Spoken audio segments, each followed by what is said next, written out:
Hey, what's up, YouTube fans? So I felt like making a video about, right, is how when it comes to human evolution, right, one of the things that people will oftentimes ask is they'll say, if we came from monkeys, then why are there still monkeys, right? And they'll say this as like a microphone drop type of thing, like, see, that disproves evolution. But see, this is the thing. So we didn't come from any group of monkeys alive today. Rather, we evolved from common ancestors with them, right? And they also have evolved since then, right?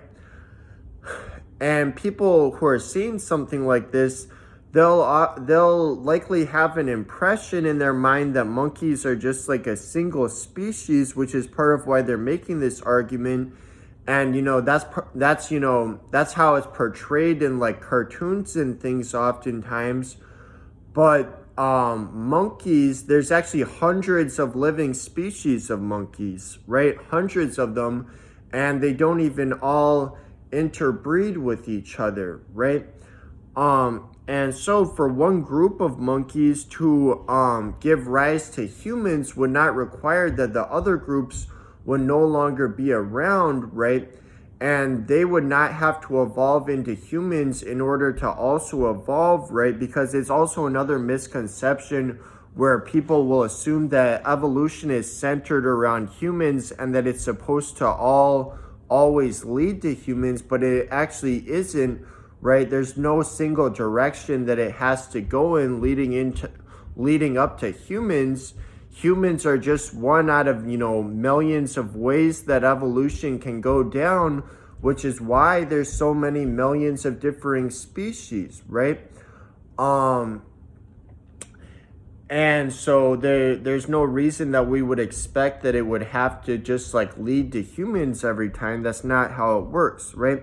But then when you explain some of these things, what some people might say is like, well, how come the monkeys are still monkeys, but we're no longer monkeys? And the reason why is because it's just a matter of our arbitrary like classification of things in layman's terminology that isn't scientific, right? So the term monkey is actually not a strict scientific term, it's a layman's term. In scientific classification like taxonomy, there's no category called monkey, right?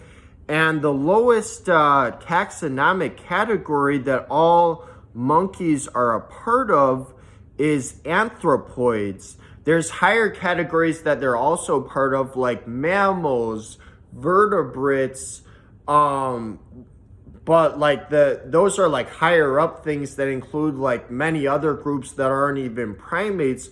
But the lowest down category that includes all of the monkeys, right, is anthropoids, and us humans are also classified in that group, right?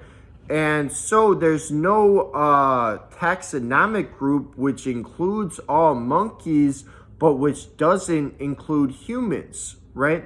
And then not only that, but then the anthropoids subdivides into two taxonomic subgroups, which are the New World monkeys and the Catarrhines.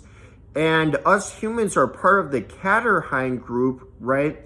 Along with Old World monkeys. Old World monkeys are also in the Catarrhine group, but New World monkeys aren't, right? So not only is there no taxonomic group that includes all monkeys but which doesn't include humans, but there's also a taxonomic group which includes some monkeys and humans, but not all monkeys, right?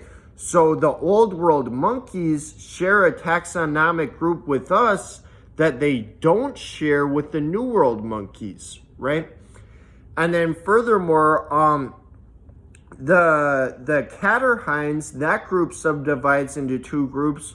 which are the old world monkeys, and the hominoids. Hominoids, we're a part of that group, right? And it's actually not just humans that are not considered monkeys. All hominoids are not considered monkeys. So that's also the case of gibbons, orangutans, gorillas, chimps, and bonobos are all not considered monkeys.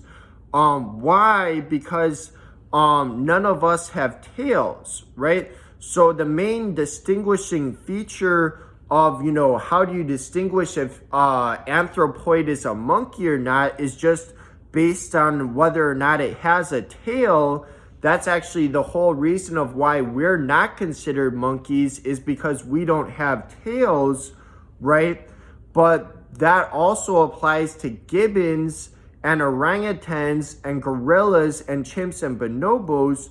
So the reason why we're not monkeys is not even something unique to us humans. It's for the same reason that gibbons and orangutans and gorillas and chimps and bonobos are also not monkeys, right? It's for the same reason that we don't have a tail.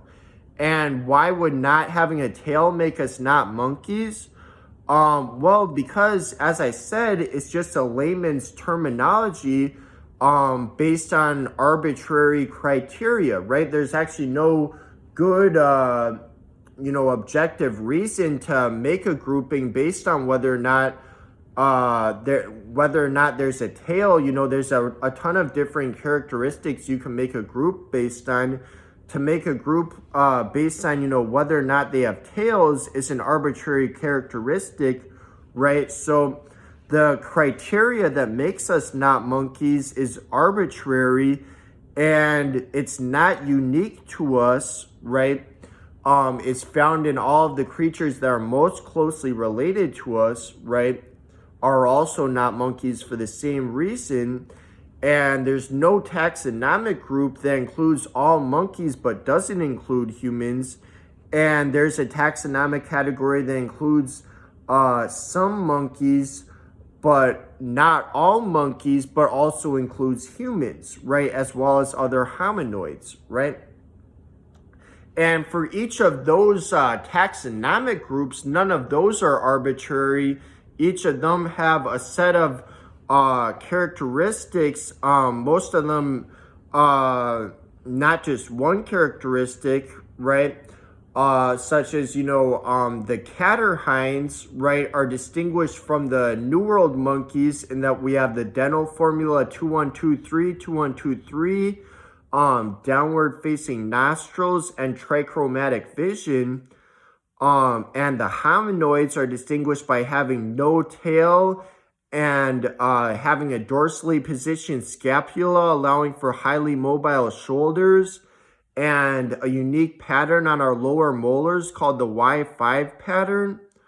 And all of that applies to us. And then in terms of the great apes, the hominids, that subgroup of the hominoids, which we are also part of, is distinguished by having a large size, far larger than any living primate that isn't a part of that group, right? And so, it is, however, true, though, it would be a fair point to make if you were to say, like, didn't an exceptional amount of evolutionary change happen in the human lineage, right? And that would be accurate, right? Because human ancestors had very unique evolutionary pressures. And, we see the same thing with some other lineages, like whales. Their closest living relatives are the hippos, right? And so, there's some examples where certain groups will just have very unique evolutionary pressures, so they evolve in a very exceptional way, right? But the whole distinction of us, of like monkey versus non-monkey, is an arbitrary distinction, right? And so it's not a good argument then to say, why would there still be monkeys if we came from monkeys, right? All right, that's all for now. See you guys.